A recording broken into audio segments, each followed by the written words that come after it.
Ireland, Oman, UAE, Nepal. जी हाँ, ये वो चार टीमें कहीं ना कहीं हैं जो कि G20 वर्ल्ड कप ग्लोबल क्वालिफायर्स में फिलहाल आप कह सकते हैं कि फेवरेट्स हैं और काफी बड़ी टीम्स अगर आप कहें ग्लोबल क्वालिफायर्स के पूरे स्ट्रक्चर को देखते हुए, खास करके एक ही में अगर बात करता हूं तो वहां पर बाकी कोई टीम सरप्राइज करती है वो बात अलग है। इन चारों ने मिलकर जी हाँ एक क्वाड्रेंगुलर सीरीज आप कह सकते हैं कि वो कहीं ना कहीं अनाउंस की है, जो कि होने वाली है उससे ठीक पहले ही, T20 वर्ल्ड कप क्वालिफायर से ठीक पहले ही।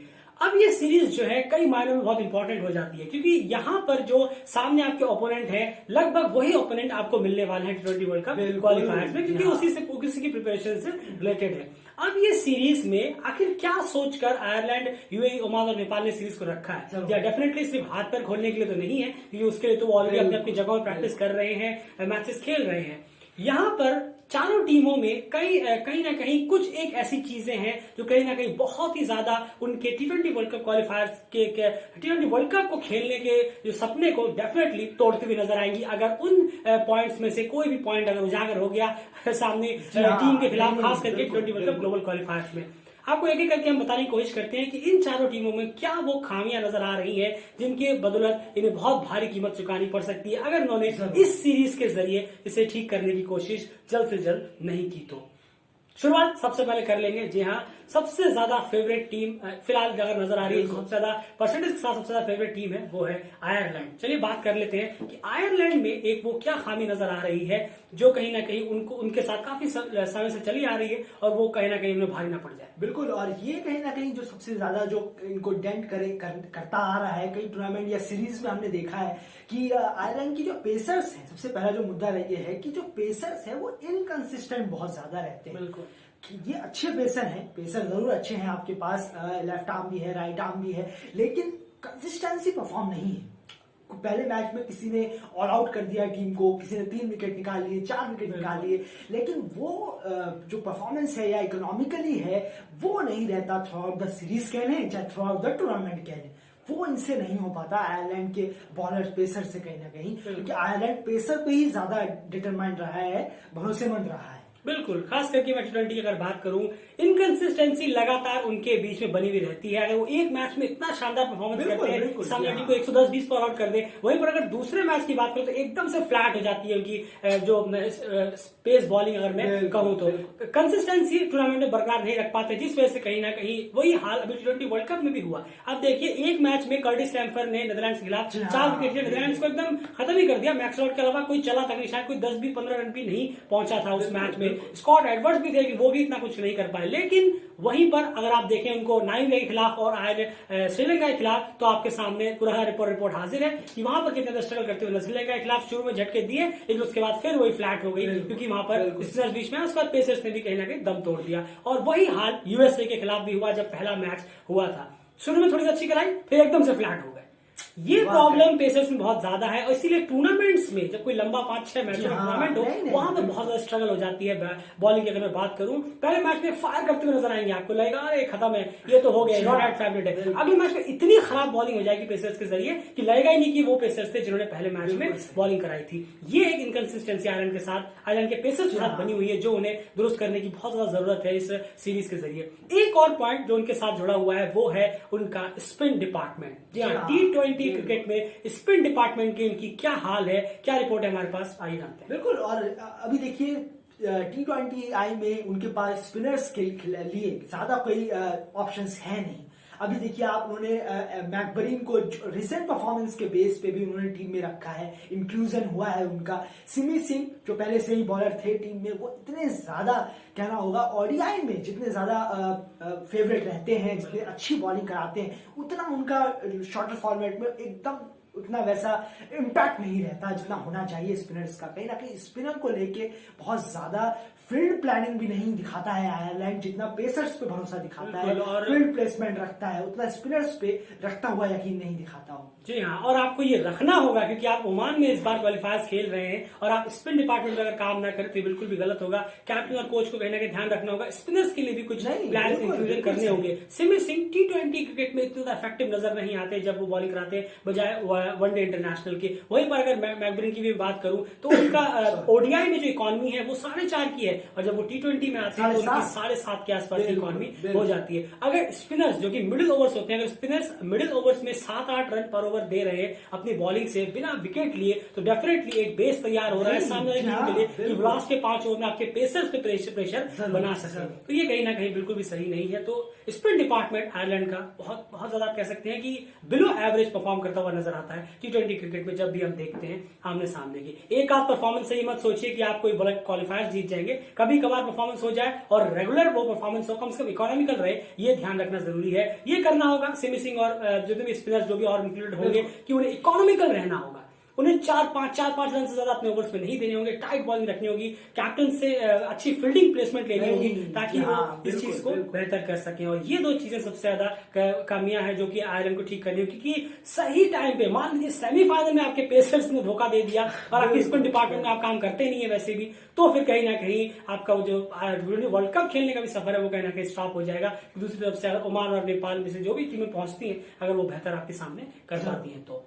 अगली टीम की बात करते हैं, चलिए यूएई की बात कर लेते हैं कि यूएई में क्या सबसे बड़ा प्रॉब्लम है जो उन्हें इस सीरीज में कहीं ना कहीं डेफिनेटली दूर करना ही होगा। बिल्कुल। और यूएई टीम की अगर मैं बात करूं तो उनकी टीम में अगर खामियां नजर आती हैं तो वो क्लियर है कि वो बैटिंग डिपार्टमेंट में ज्यादा है बजाय बॉलिंग के। कुछ बॉलिंग में भी खामियां हैं, लेकिन जो बेसिक खामियां हैं वो है बैटिंग डिपार्टमेंट में, और वो बैटिंग डिपार्टमेंट है उनके कुछ बड़े नाम जो है, जी हाँ, जो कि बहुत ज्यादा की प्लेयर्स हम कह सकते हैं, वो नाम कहीं ना कहीं आउट ऑफ फॉर्म है, कहीं ना कहीं उनसे वो परफॉर्मेंस निकल कर नहीं आ रही है। कुछ अच्छे खासे टाइम से 15-20 रन को आप परफॉर्मेंस नहीं कह सकते, और 15-20 रन मार के आप कोई वर्ल्ड कप क्वालिफायर में जीत कर कोई वर्ल्ड कप नहीं खेल सकते। उसके लिए आपको कंसिस्टेंट परफॉर्मेंस की जरूरत होगी, जो कि ये प्लेयर्स थे, लेकिन अब इनकी बल्ले से वो रन नहीं निकल के आ रहे हैं। वो प्लेयर्स कौन से हैं और आखिर क्या रीजन है, किस तरह से ठीक किया जा सकता है, आइए जानते हैं। बिल्कुल, वो चिराग सूरी, रोहन मुस्तफा, मोहम्मद उस्मान और वृत्ति आनंद, वो भी कहीं ना कहीं इतने टाइम से जुड़े हैं टीम से, पुराने प्लेयर हैं, तो इनको रिस्पॉन्सिबिलिटी लेनी होगी। इतना बड़ा स्टेज अब आ चुका है, सीरीज है पहले, उसके बाद ग्लोबल क्वालिफायर जैसा एक प्लेटफॉर्म, इतना बड़ा प्लेटफॉर्म, वहां पे इनको रन बनाने की जरूरत है, टिकने की जरूरत है, कोशिश करना होगा। खासकर चिराग सूरी और मोहम्मद उस्मान जो है वन डाउन आते हैं, मोहम्मद उस्मान, चिराग सूरी ओपनिंग करते हैं, तो ये सब देखते हुए कोशिश करना है कि ज्यादा से ज्यादा ओवर ये 3 जना ही खेले, चिराग सूरी, मोहम्मद वसीम और मोहम्मद उस्मान, ये तीनों ही ज्यादा ओवर खेले तो बेहतर होगा, तो टीम अच्छा टोटल देने में कहीं ना कहीं बोर्ड पर टांग सकती है। लेकिन अगर ये तीनों में से 2 आउट हो गए, एक रहा, जो कि ज्यादातर मैचों में होता है कि एक ही जना चलता है और 2 आउट हो जाते हैं, तो कुछ यहाँ पे बेनिफिट होता हुआ नजर नहीं आएगा यूएई को। बिल्कुल बेनिफिट होता हुआ नजर नहीं आएगा, लेकिन एक चीज और है कि ये जो सीरीज है यहाँ पर इन्हें कोशिश करनी होगी कि आप जल्द से जल्द अपने बल्ले से रन निकालें, क्योंकि यहाँ पर अगर आप अच्छे टच में आ जाते हैं तो फिर आपका सामना लगभग इन्हीं टीमों से क्वालिफायर्स में भी होना है। आपके पास ये मौका है कि इस सीरीज का यूज करके आप अपनी फॉर्म को वापस लाएं और एक अच्छे टच के साथ, अच्छे स्ट्राइक रेट के साथ एक स्कोर को आगे बढ़ाएं, ताकि आप उसका यूज जो है वो वर्ल्ड कप ग्लोबल क्वालिफायर्स में कर सके। खैर देखना होगा कि यूएई की ये बैट्समैन किस तरह से, इतना डेफिनेटली है कि अगर इनमें से जो भी बैट्समैन गिना है, 4 जो की प्लेयर्स है, इसमें अगर 2 प्लेयर भी पर मैच किसी में क्लिक कर जाते तो डेफिनेटली सामने वाले ओपोनेंट के लिए इनको रोक पाना बहुत मुश्किल होगा। इतने अच्छे खासे बैट्समैन तो ये जरूर है, लेकिन देखना होगा कि ये अटेम्प्ट कर पाते हैं कि नहीं, कैपिटलाइज कर पाते हैं कि नहीं वर्ल्ड कप क्वालिफायर से पहले इस सीरीज में। अब अगर बात करें यहाँ पर तीसरे टीम की, जी हाँ, तीसरे टीम की अगर मैं बात करूं तो वो कहीं ना कहीं नेपाल टीम की मैं बात करूंगा, जो एसोसिएट्स में रैंकिंग में चलिए नंबर 1 पे है, रैंकिंग साइड में गई। लेकिन अब यहाँ पर अगर बात करें इस टीम में क्या खामियां नजर आती हैं जो कि इनके T20 world cup global क्वालिफायर्स world cup खेलने के जो सपने हैं उनको डेंट मार सकता है, जिसपे कई सारे चीजें हैं वो कहीं ना कहीं नजरअंदाज भी करते जाता है कि ये चीज नजरअंदाज नहीं कर सकते क्योंकि प्लेटफॉर्म बहुत ही बड़ा है, और यही चीज कहीं ना कहीं इनका सपना तोड़ सकती है और कंफर्टेबली तोड़ देगी। बिल्कुल, और ये चीज बहुत ज्यादा हर टीम के लिए जरूरी है। वो क्या है? Middle order batsman, middle order. कहीं ना कहीं ये चीज नेपाल का बहुत टाइम से पीछा नहीं छोड़ रहा है। कभी कभार ये सॉर्ट आउट हो जाता है, कभी कभार कुछ इनिंगों में अच्छी पारी खेल ली जाती है, लेकिन कभी कभार बहुत ज्यादा दिक्कत आती है। ट्राई सीरीज की तरह अगर यहाँ पे भी ओपनर से ही इतनी उम्मीद की जाए कि ओपनर ही रन बना के दे, ओपनर ही ज्यादा कॉन्ट्रीब्यूट करे, तो ये गलत होगा। जिस दिन ओपनर फ्लॉप हुए, और ऑब्वियसली होंगे ही, तो ऐसा तो नहीं है कि सारे मैचों में ओपनर्स लगातार चले। बिल्कुल सही कहा, वो तो छोटा फॉर्मेट है, तो उम्मीद करनी होगी कि मिडिल ऑर्डर भी उसका साथ साथ दे, जितना ओपनर 30 रन 40 की पार्टनरशिप दे तो उसे मिडिल ऑर्डर बनाए, 2 विकेट से लेकर 4 विकेट तक के जो बैट्समैन है उसको बनाए, उसको और रन बनाने की कंट्रीब्यूट करें। ऐसा नहीं कि 10-15 रन, यहाँ टिकने की जरूरत नहीं है, यहाँ पे रन बनाने की जरूरत है। टिकने के साथ साथ रन बनाने भी हैं आपको, हर टिकने वनडे मैच नहीं है, ये नहीं कि आप मैच जी हाँ, ये नहीं कि आप टिके हुए हैं काफी देर से और आपने बनाए हैं 20 बॉल में 5 रन या तो फिर 30 बॉल में 15 बना रन। जी हाँ, तो इस स्ट्राइक रेट से तो काम नहीं चलने वाला। ओपनर्स पे अगर ज्यादा प्रेशर आ गया तो डेफिनेटली ये टीम कहीं ना कहीं कोलैप्स करती हुई नजर आएगी, और हमने देखा भी है पास में, क्योंकि कुशल बुरतल और आसिफ शेख की अगर बात करूं, ये दोनों काफी अच्छे फॉर्म में है और इनके ऊपर पूरा का पूरा दारोमदार है। लेकिन अगर मान लीजिए 10 या 15 रन पे 2 विकेट हो जाते हैं, तो वहां पर जो बैटिंग अप्रोच है वो ये नहीं होना चाहिए कि अब हमें 30 बॉलों में 15 रन खेलना है, 20 बॉलों में 7 रन मार के खेलना है, हमें अब टिकाना है। नहीं, आप इतने तो एक्सपीरियंस है ही कम से कम कि आप रना बॉल तो खेल सकते हैं। उस वक्त आपको कम से कम रना बॉल के लिए जाना होगा।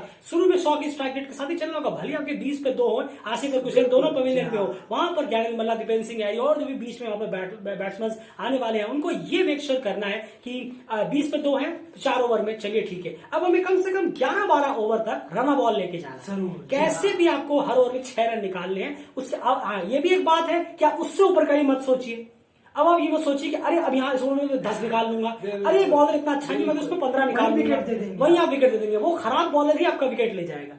ये मेंटेलिटी भी कहीं ना कहीं खराब करती है। तो आप देखिएगा अचानक से अगर आप सोचेंगे अरे तो खराब बॉलर मैं उसमें 15 निकाल लूंगा, तो अगर आपका उसमें विकेट गिरा, अचानक से आपको 50 पे 5, 70 पे 8, 90 पे 100 और 90 पे 9 और 100 पे ऑल आउट या 110 पे ऑल आउट होती हुई नजर आएगी। आपको स्टिक टू प्लान रहना है। 4 ओवर में 20 पे 2 है, ठीक है। अब हमें 5 ओवर से 12 ओवर तक रना बॉल यानी 6 रन पर ओवर लेके जाना है और अपने विकेट्स को बचा के रखना है, ताकि नीचे आके करण केसी जो कि स्ट्रॉन्ग है, बिल्कुल कुशल मल्ला है, करण केसी, ये बहुत अच्छे प्लेयर नीचे हैं, हिटर है, अच्छे स्ट्राइकर। अगर लोकेश बाबू खिलाते हैं तो वो भी है तो अच्छे स्ट्राइकर वाले हैं, तो वहां पे वो कंट्रीब्यूट करेंगे। पहला मुद्दा तो ये है जो बहुत बड़ी इशू कहीं ना कहीं नेपाल में है। बिल्कुल पूरी तरह से ओपनर्स पर डिपेंडेबल ना रहे, क्योंकि मिडिल ऑर्डर को वर्क करना जरूरी होगा, खास करके कंसिस्टेंटली। ये नहीं कि एक मैच में चले, मान लीजिए अभी इसमें जो क्वार्टर सीरीज में एक मैच में खूब चल गए मिडिल ऑर्डर, उसके बाद फिर हमने देखा अरे लगातार खत्म, क्योंकि T20 वर्ल्ड कप क्वालिफायर्स का फिर सपना खत्म।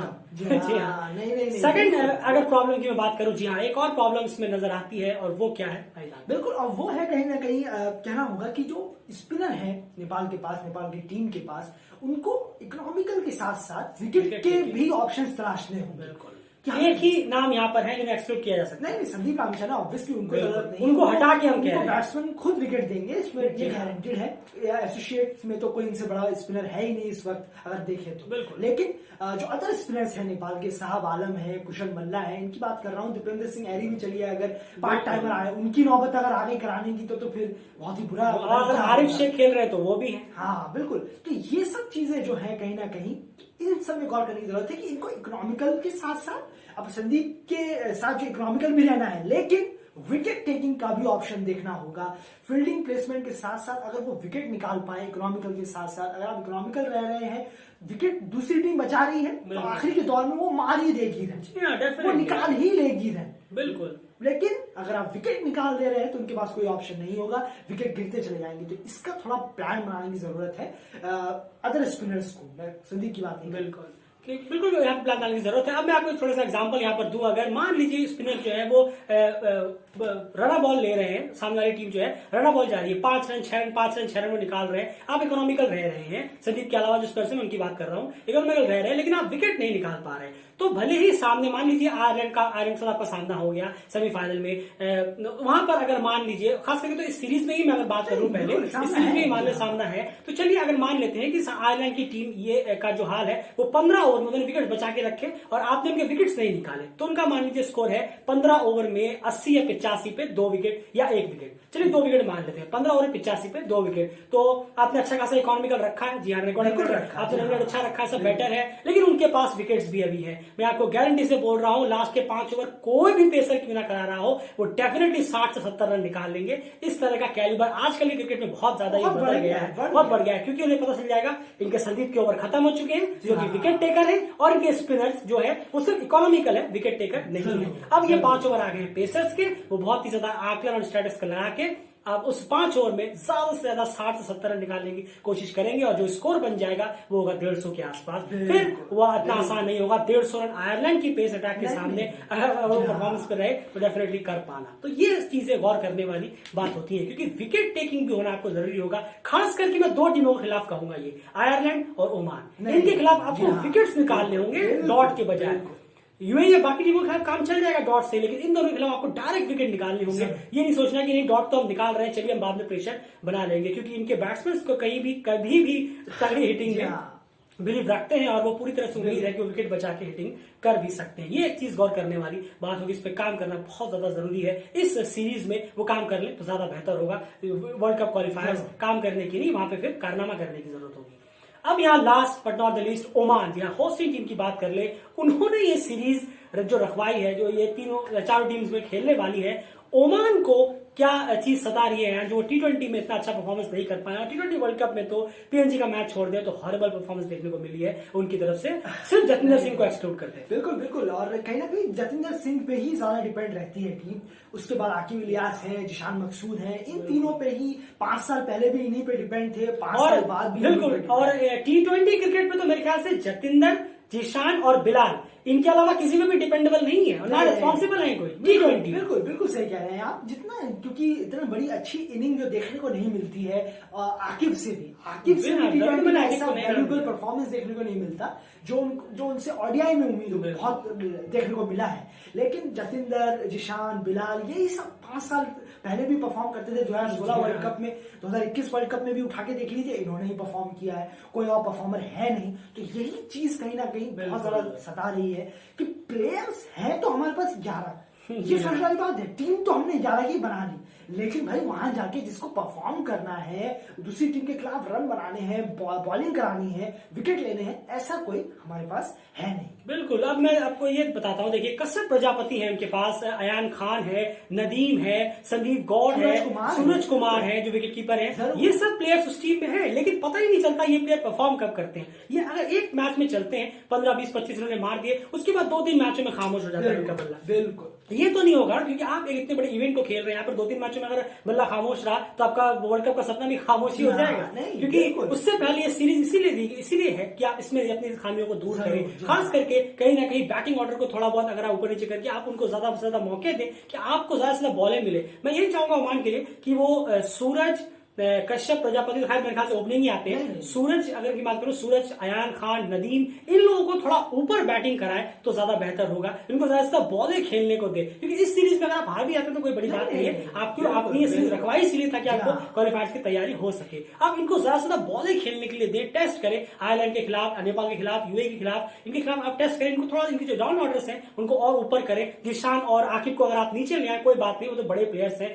वो तो मैच में खेलेंगे ही। इनको ज्यादा से ज्यादा बॉलिंग ताकि ज्यादा से ज्यादा खेल सके और देख सके कि आखिर इनका परफॉर्मेंस किस तरह से रहता है, क्योंकि 3-4 मैचेस आपको इस सीरीज में मिलने वाले हैं। क्योंकि अगर आप वही परफॉर्मेंस के साथ जाएंगे तो आपका हाल वही होने वाला है जो कि T20 वर्ल्ड कप में हुआ, और क्वालिफायर्स में आपका कहीं ना कहीं रिकॉर्ड भी खराब होता हुआ नजर आया। बिल्कुल। बस एक छोटी सी बात मैं यहाँ कहूंगा जाते जाते कहीं ना कहीं कि ज्ञानेंद्र मल्ला है, हैरी टैक्टर है, आकिब इलियास है, और यूएई के लिए आपके मोहम्मद उस्मान है। ये वो 4 प्लेयर हैं कहीं ना कहीं जिनके इर्द गिर्द बैटिंग लाइनअप घूमने वाली है। अगर इन चारों में फ्लॉप हुए, ये सब मिडिल ऑर्डर के बैट्समैन हैं जो मैंने नाम लिए हैं, अगर ये फ्लॉप होते हैं तो टीम पे बहुत बड़ा बोझ पड़ने वाला है। कहीं ना कहीं रन के लिहाज से देखा जाए तो बहुत कम रन बना पाएगी टीम अगर ये लोग चलेंगे नहीं तो। बोझ बहुत ज्यादा, प्रेशर बहुत ज्यादा ओपनर्स पे आएगा, लोअर ऑर्डर पे आएगा। ओपनर्स पे ऑल ऑर्डर्स पाएगा, क्योंकि जैसे कि हमने कहा कि अगर मिडिल ऑर्डर जो अगर नहीं यहाँ पर चल पाए, कैपिटलाइज नहीं कर पाए, तो डेफिनेटली प्रेशर आएगा। क्योंकि ओपनर्स ऐसा नहीं है कि आपके सारे ही मैचों में चल के दे, कि अगर मान लीजिए मेन इंपॉर्टेंट सेमीफाइनल में जाकर कई ओपनर्स जल्दी आउट हो गए तो फिर बहुत ज्यादा दिक्कत आने वाली है। इसलिए मिडिल ऑर्डर को कहीं ना कहीं स्ट्रॉन्ग रहना होगा। और इन 4 प्लेयर्स की जो बात की है, इनको ये तो समझ लीजिए एक तरह से कहते हैं हम जड़ है इस टीम की। अगर ये कहीं ना कहीं डाउनलोड हुए तो डेफिनेटली फिर नीचे बहुत ज्यादा गलतियां होती हुई नजर आएंगी, क्योंकि नीचे जो है वो इतनी एक्सपीरियंस नहीं है खास करके इस तरह के माहौल के लिए। और अगर एक्सपीरियंस है भी तो वो बहुत देर हो जाएगी, क्योंकि आप किसे टीम में लें, किसे ना लें, प्लेइंग लेवल में कौन है कौन नहीं है, आपने किसे निकाला है, तो पूरी तरह से जो भार है फिर आपको डिफेंड करते हुए यानी बॉलर्स पे आता हुआ नजर आएगा। ये सारी चीजें हैं जो कि कहीं ना कहीं इस सीरीज में, क्वाड्रेंगुलर सीरीज में अगर ये टीम्स गौर करें तो डेफिनेटली इन पे काम किया जा सकता है, और उन पे अगर काम करते हैं तो डेफिनेटली एक बेहतरीन T20 वर्ल्ड कप क्वालिफायर्स में कॉन्टेस्ट देखने को मिलेगा। लेकिन ये खामियां हैं जिन्हें नजरअंदाज नहीं कर सकती टीम। इन पे काम किए बिना आप ग्लोबल क्वालिफायर्स का जो ये बैरियर है इसे शायद ही पार कर पाए। उम्मीद है टीम इस पे काम जरूर करेगी। वीडियो पसंद आया तो वीडियो को प्लीज लाइक जरूर करिए, चैनल को सब्सक्राइब कर लीजिए, क्योंकि ग्लोबल क्वालिफायर से रिलेटेड सारी अपडेट्स हम लगातार यहाँ पर लाते रहते हैं। शेयर क्रिकेट की सारी अपडेट्स भी आपको टाइम टू टाइम मिलती रहती है। इस वीडियो में